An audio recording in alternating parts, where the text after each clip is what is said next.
Hi there, and welcome to I'll Knit If I Want To. I'm Andrea Mowry of Andrea Knits, and this is a little weekly podcast where I try my best to answer your questions. For some reason that was hard to say today.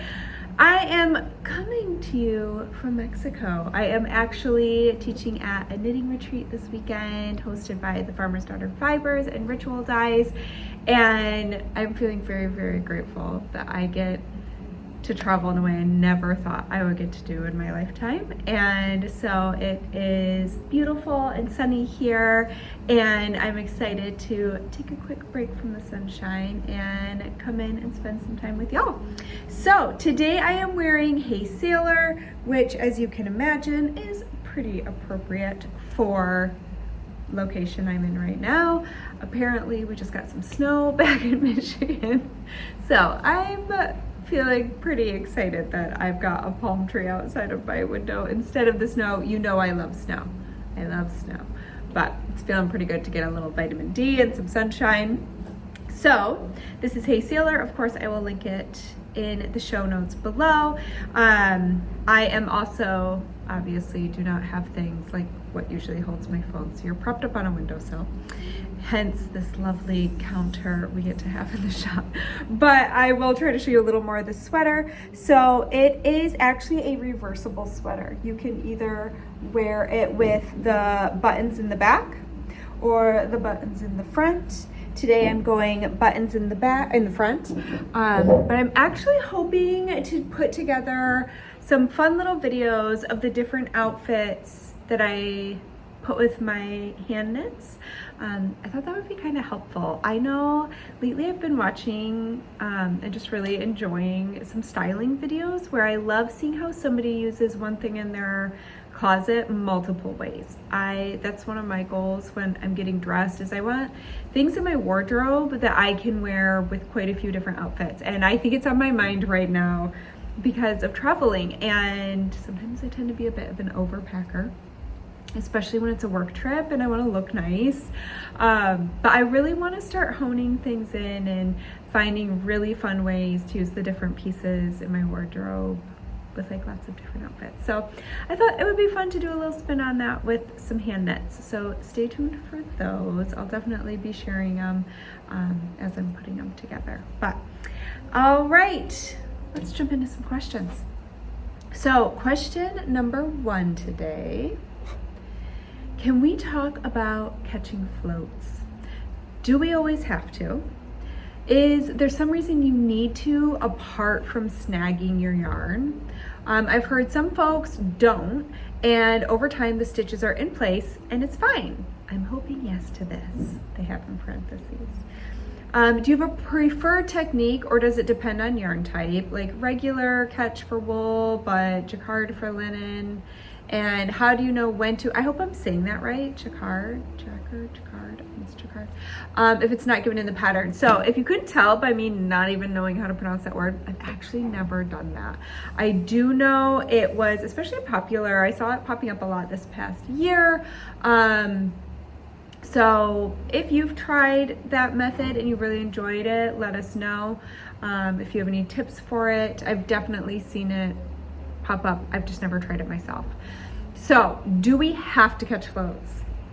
You don't have to do anything you want to do. It is your project. You can make it your own. There are benefits to catching our floats, but that doesn't mean you get to decide, does your enjoyment of knitting your project, is that affected by catching floats, and which one is more important to you? So reasons we want to catch floats. So if you're also like, what are we talking about here with the floating? Basically all that means is when we're knitting color work and we have to carry the color we are currently not using behind our work, and it's over a longer stretch of stitches. So for me, I catch a float at a minimum if there's 7 stitches I'm jumping across. I would say depending on gauge, I may or may not choose to catch a float smaller than that, but I definitely do it for 7 stitches or above. And the reason we want to catch those floats, one is for some people it helps with their tensioning. Some people, it helps them stay tidier, because the thing is, you do not want to go too tight on your floats. If you go too tight on your floats, you're gonna have puckering in your color work no matter how much you try to block that out, because that straight little bit of yarn, it can only stretch so much. So if you were holding your yarn really tight when you created that float, if there's not enough give, it's gonna cause this puckering. So sometimes what people do to counteract that is they're real loosey-goosey with their floats. They give extra yarn, and because they're kind of always overcompensating with quite a bit of extra yarn, their color work might end up looking a little bit sloppy, or there might be some uneven tension there. So that's one thing that I have found within my own color work knitting, is that when I do catch my floats, it really helps me hit my sweet spot with my float length. And I find that my floats tend to be like nice and even, and my color work tends to be a little neater. So that could be one reason that you might not expect to catch a float, is if it helps you have a good length for your float so that it's not too tight or too loose. Now, the main reason is the one that you mentioned, and it can be that we don't want these big loose loops on the inside of our sweater when we're putting that sweater on, because it can snag on fingers and jewelry. So I generally am not as nervous about snagging floats on the inside of a yoke as I am about floats on the inside of a sleeve. So putting our arm through a sleeve, especially if it is a fitted sleeve, one that doesn't have a whole lot of positive ease, it is very easy to snag a finger or a ring. I have done it so many times in these little looser threads of yarn that are running through the inside of that sweater. So when we catch that float, it helps snug it up so that it's not as easy to accidentally snag it with part of our body or some jewelry. So that would be another reason to do it. But do you have to do it? Absolutely not. I have plenty of things I've done that I didn't catch my floats. And I also know I have friends who never catch a float. They just don't do it. So what you heard about people who don't do it, and over time the stitches are just in place and it's fine, one thing to consider there is they might also be knitters who primarily use non-superwash wool yarn. And the reason it becomes a non-issue is because over time that yarn starts to gently full or felt into place. It's not like a felted piece where you could, you know, cut right into it and nothing would unravel, but it does start to kind of grab onto each other and stick in place, like a light felting with just wear and washing.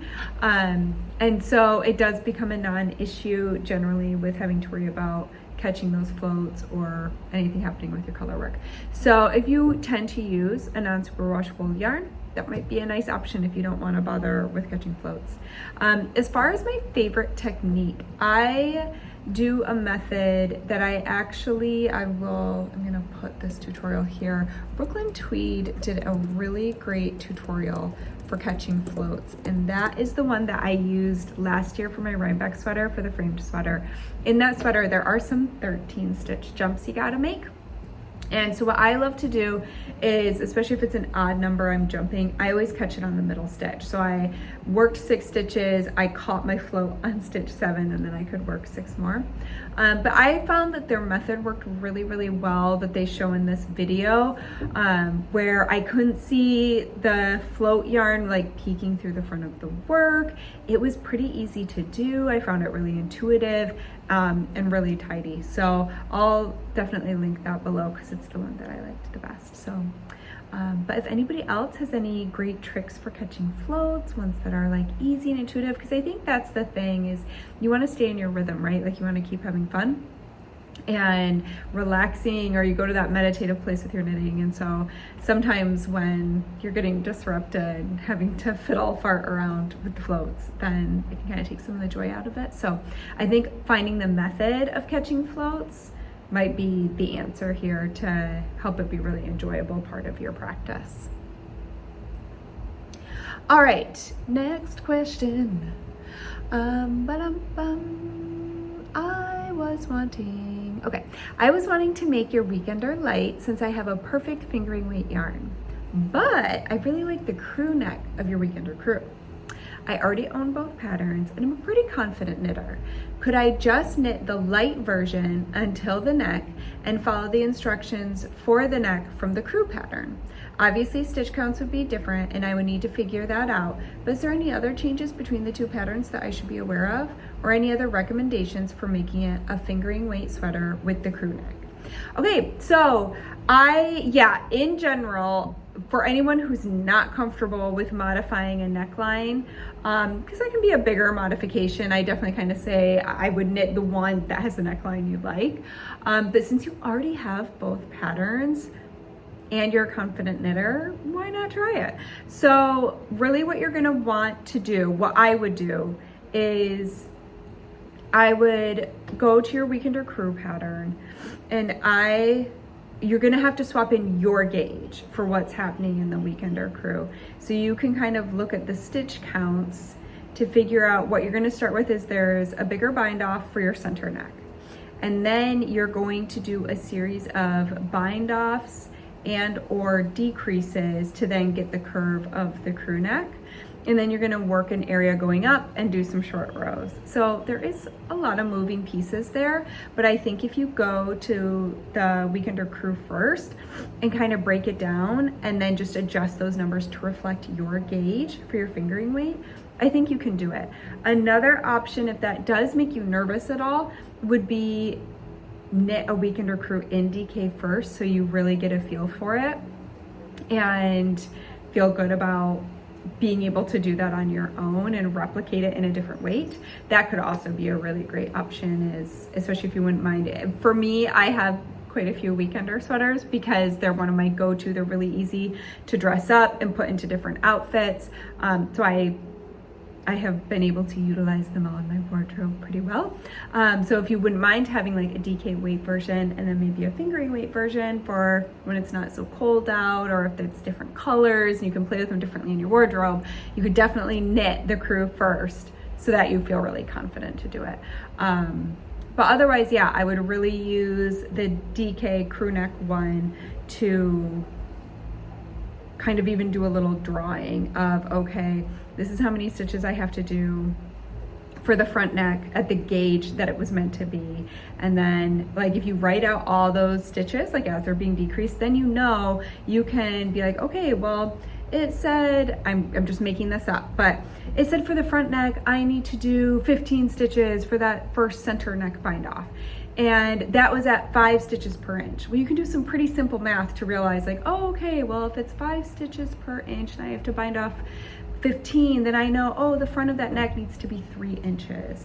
And then over the next few rows, we decrease this many, and that gets rid of another inch on each side or whatever it is. And you can be like, okay, well, I know for my fingering weight, my gauge is 7 stitches per inch. So to get that 3 inches in the middle of the neck, I have to do 21 stitches bound off. Like, do you get what I'm saying?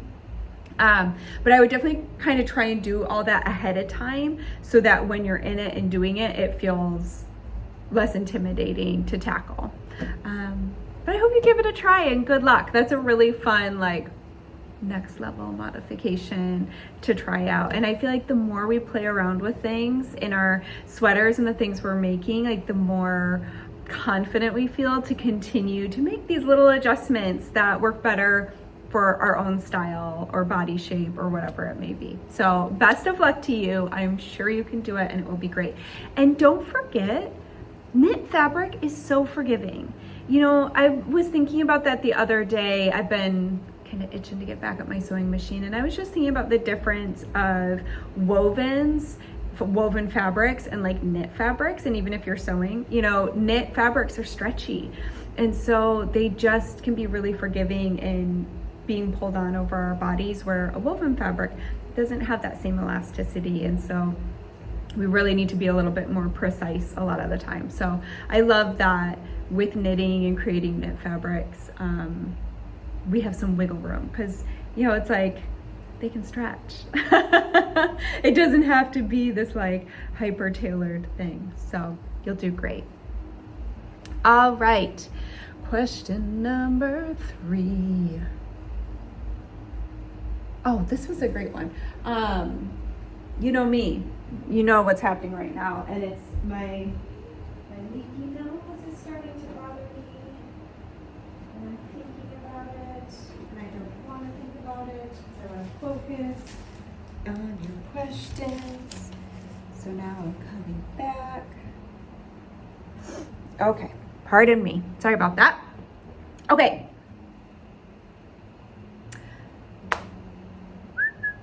I currently have a swatch that grew a lot. It went from 24 rows per inch to 20 rows per inch. What does this mean for reading the pattern?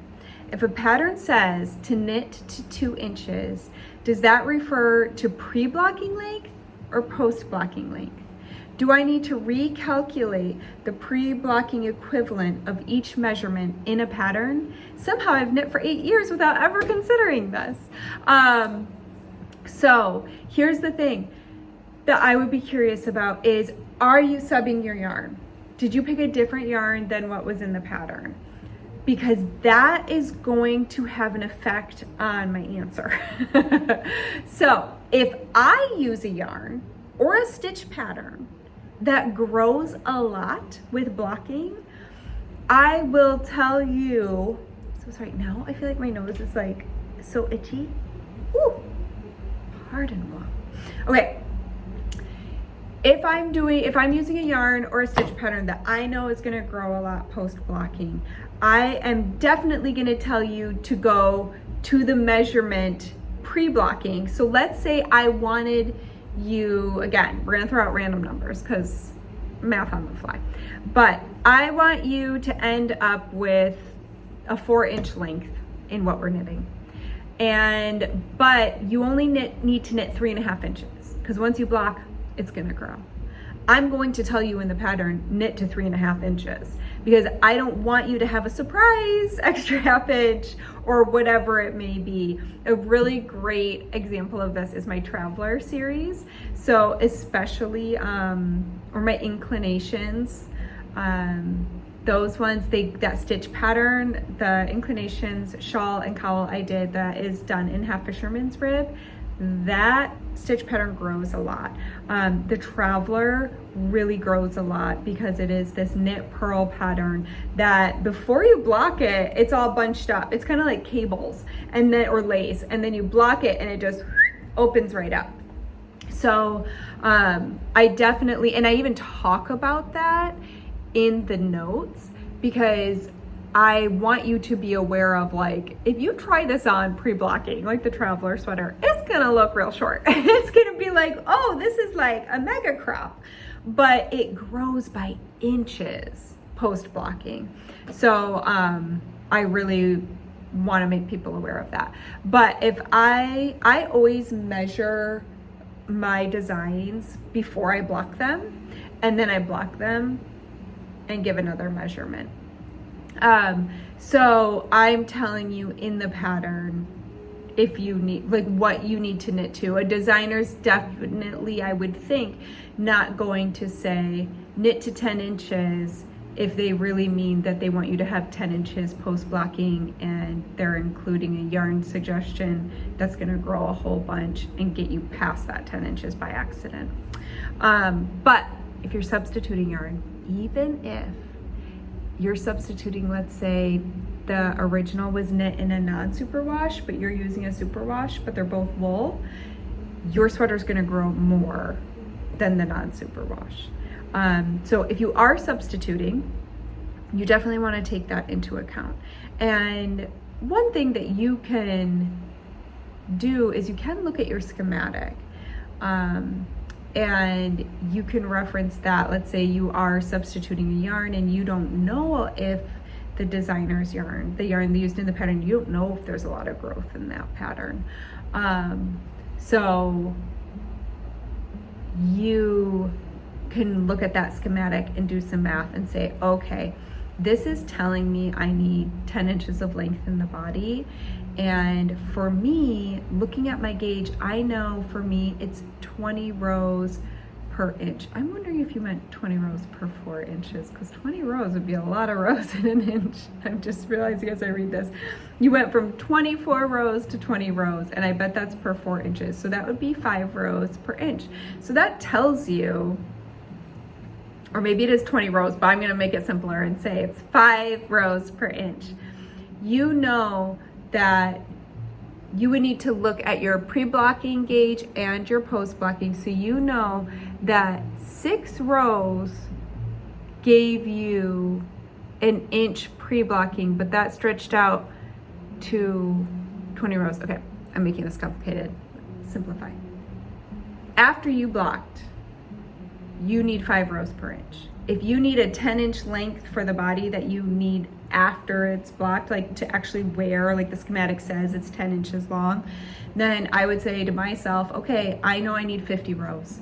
Because for me, after it's been washed, it was 5 rows per inch, and my finished garment needs to be 10 inches long. So I would just do that simple math and say, okay, 5 times 10 gives me 50 rows. If I do 50 rows, I'm pretty certain I'm gonna have the right length that I need for my yarn that I'm using.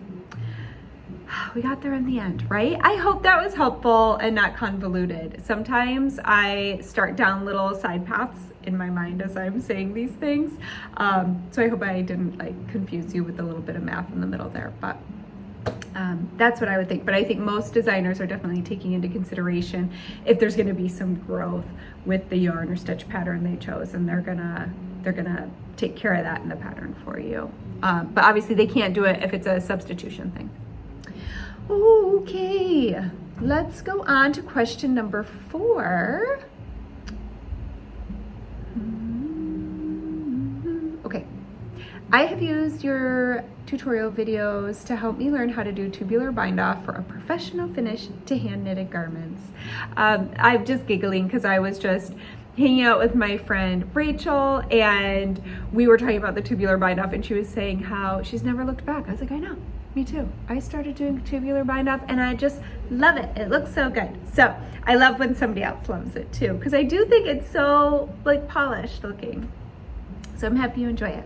Okay, and have found your Kitchener stitch using 1 needle and converting 2x2 to 1x1 rib especially useful. I'm so happy to hear that. It is really nice to get that feedback on tutorials, because you hope they're helpful. I love doing a tubular bind off to finish ribbing, but I do not like having the yarn give way and break halfway through. Me either, girl. Any tips on how to make your yarn hold up for the whole tubular bind off process? So yeah, I have had that happen. Generally speaking, I think the only time I've had it happen was with like a very gently spun yarn, something that in my hands, I can break that yarn pretty easily. And it tends to happen when we're really tugging because we have a boat. So for instance, this sweater, this little cardigan top, this whole thing is a tubular bind off. Well, I'm wearing this with Positive Ease. I can't remember off the top of my head. I'm guessing I have somewhere maybe between 8 and 10 inches of Positive Ease. So let's just say that's 44 inches that I have to bind off. Well, I like to do between 3 and 4 times that length of yarn to make sure I have enough for my whole bind off. So you're pulling, as you're doing Kitchener stitch, you are pulling the whole long length of yarn through each of your stitches while you do your Kitchener. And sometimes when we're tugging all that yarn through, it's just easy to tug it too hard and fast and it breaks. So really the best advice I have is pay attention to the yarn that you're doing the bind off with. And if it is one that you can snap pretty easily with your hands, take it slow. Put on a good audiobook, light a candle, make some tea, make it a whole thing, and just go slowly. Because if you are going slowly, first of all, you're going to end up with an even tidier, this one is actually real nice, I kind of want to show it. You're going to end up with an even tidier tubular bind off because you're not rushing it. So you're able to keep your tension really equal and even as you're moving through. It's not going to be too tight or too loose because you're just taking your time. And when you're pulling your yarn through, even you can pull it through a little bit faster maybe while you're getting like the majority of the slack of the extra yarn that you haven't used up yet. But the second it's getting it all close to pulling through that stitch, just kind of take it slow, take your time. I honestly think that is the best advice I can give, is taking your time, because when you're slowing down and you're taking your time with it, you're naturally going to be more gentle. Where when we are trying to move quicker, you can probably even witness the same thing in your tension and your gauge as you're knitting. If you are ever watching something that maybe gets your heart rate going, or maybe you're having a stressful day or anything like that, or you really want to finish a knit, so you're going as fast as you can. One thing you might notice is that you're like really tightening up your gauge, where when we're more relaxed and not really trying to race the clock, then a lot of times our gauge will be a little bit looser. So same thing with that bind off, just kind of taking your time and being gentle with it. Now, if you do break it, generally what I do is I back it out a few stitches and I try and spit splice it back together, but that's also tricky business, because if you don't make that spit splice super strong, it could just snap again, in which case you might be happier just like leaving a tail and adding a new piece of yarn, and you just go back and weave it in. It hides really well in ribbing, so if it does break, it's not the end of the world, but it is a bummer. I've had it happen. Okay, I think we are all ready to our last question. I am knitting your DRK Everyday Cardi, and I have some buttons that I really want to use for it, but they are 0.9 inches, just under that 1 inch that the pattern calls for. Would you recommend trying to shrink the buttonhole while knitting the button band, or mitigating once the sweater is done? Maybe by adding a whip stitch or grafting? These buttons might be close enough, but I'm curious for future projects too. What would you recommend? So what I would recommend, especially if it's just a little bit shy, is I would try the first buttonhole as written. And I do this anytime I am putting buttonholes in anything, whether I am sewing or knitting, anything I'm doing, I always test my buttonhole. So knit your first buttonhole and put your button through it and see, does it have a little resistance as it's pushing through, or does it almost want to fall right through? What we want is a little bit of resistance. We don't want to fight it. We don't feel like, oof, if I push this through any harder, it's going to snap my yarn. But we also don't want it to just fall through, because you don't want to be wearing it and feeling like that button just is going to fall right out while we're wearing it. I do also feel like, though, the bigger the button, the less it seems to want to pop out, unless that buttonhole's pretty loose. Like this little bit, I don't know if that would really make a difference. So I would try knitting as is. And then if you're like, ooh man, if it was just 1 stitch smaller, it would be perfect. Make it 1 stitch smaller. So pretty much a lot of buttonholes involve either casting on stitches or binding off some stitches. So you can remove one from that step. That's how we create different size buttonholes as we're designing the pattern.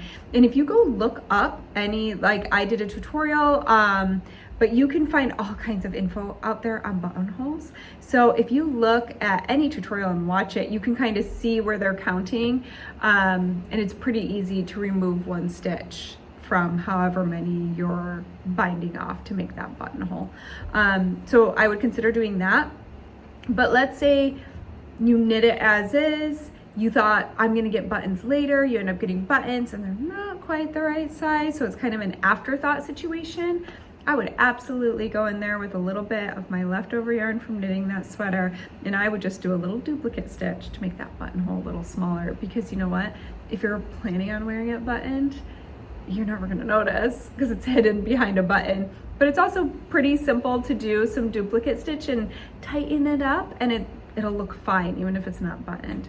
So you could definitely do some post knitting surgery to tighten up those buttonholes, which could also be another great tip, even if you have a sweater that's just older that you've put a lot of love into wearing it, and over time that yarn has maybe loosened up, the buttonholes have lost some of their oomph, you could always go in that same way and just tighten it up, like top and bottom, or even just the bottom, you know, even just one end, and it'll be fine.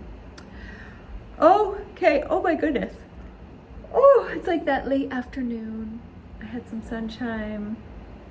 I'm getting sleepy. I'm actually due to also drink some water, I think. Gotta hydrate after sitting in the sun and the sand. So I hope that y'all have the loveliest weekend. Thank you for spending some time with me. If you want to ask a question for a future episode, you can find that link at the bottom of the descriptions below. There's also links to the spinning challenge. That is my travel project. I do not have it right here to show you, but I'll definitely, I'm hoping I'll have them completely done by next week, and I'll be showing you my finished pair. So, but the link to that is below, along with the DRK March to May knit along, which is still going on strong. We are in our second month right now. So it's absolutely not too late to join. And I think that's all. I hope that you'll have the best weekend ever, and then I get to see you back here next week. Bye.